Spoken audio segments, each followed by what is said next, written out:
एक दफ़ा का जिक्र है, एक बादशाह था जो बहुत रहमदिल और नेक था। वो रियाया के हक़ में बहुत अच्छा था।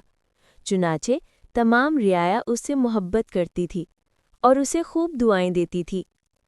उसी मुल्क के एक दूर दराज गाँव में एक किसान रहता था जिसकी ये ख्वाहिश थी कि वो अपने नेक दिल बादशाह की ज़ियारत करने जाए और उसे कोई तोहफ़ा दिया जाए। उसने अपनी बीवी से मशवरा किया कि मैं बादशाह को मिलने के लिए जाना चाहता हूँ और मेरी ख्वाहिश है कि मैं उसे कोई तोहफ़ा भी दूँ। तुम मुझे मशवरा दो कि मैं बादशाह के लिए क्या तोहफ़ा लेकर जाऊँ। बीवी ने कुछ देर सोचा और कहा कि बादशाह के पास तो हर चीज़ होगी, हम उसे क्या तोहफ़ा दे सकते हैं।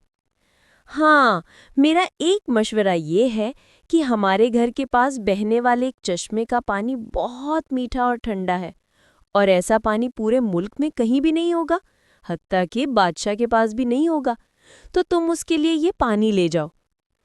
किसान को ये तजवीज़ पसंद आई और उसने अपने चश्मे से पानी के 2 घड़े भरे और अपने गधे पर लाद कर बादशाह से मुलाकात के लिए रवाना हो गया।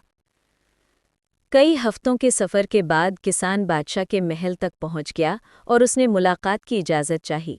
इजाज़त मिलने पर बादशाह को तोहफ़ा पेश किया और उसे बताया कि ये मेरे गांव के चश्मे का पानी है और ये ऐसा मीठा और ठंडा पानी आपको पूरे मुल्क में कहीं भी नहीं मिलेगा। बादशाह के इशारे पर वज़ीर ने घड़े का ढक्कन उठाया तो कई हफ्तों के सफ़र की वजह से पानी में बदबू पैदा हो गई थी। वज़ीर ने बादशाह की तरफ देखा तो बादशाह ने उसे खामोश रहने का इशारा किया और बाआवाज़ बुलंद कहा कि हम इस तोहफ़े से बहुत खुश हुए और ख़जांची को हुक्म दिया कि इस किसान के घड़ों को सोने से भर दिया जाए। किसान बहुत खुश हुआ।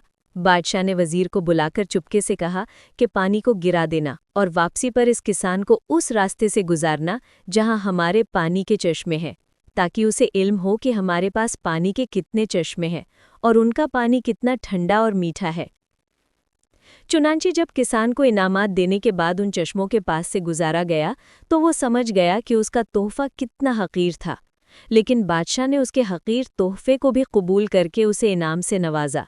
इसके दिल में बादशाह के लिए मोहब्बत और अक़ीदत और बढ़ गई। दर हकीकत हमारी इबादत का भी यही हाल है। हम जो टूटी फूटी इबादत करते हैं तो हम उसे बहुत अच्छी समझते हैं और अपने मालिक के हुजूर पेश करते हैं। उन इबादत की हकीकत मालूम होने के बावजूद अल्लाह पाक न सिर्फ इन इबादत को कबूल करता है बल्कि इनाम के तौर पर बेशबहा नेमतों से भी नवाजता है। हालांकि उसे हमारी इबादत की ज़रूरत नहीं है। खालिक़े कायनात की इबादत के लिए तो उसके लाखों करोड़ों फ़रिश्ते ही काफ़ी हैं। अल्लाह पाक से दुआ है कि हमारी आजिज़ाना इबादत को अपनी बारगाह में कबूलियत का शर्फ बख्शे। आमीन।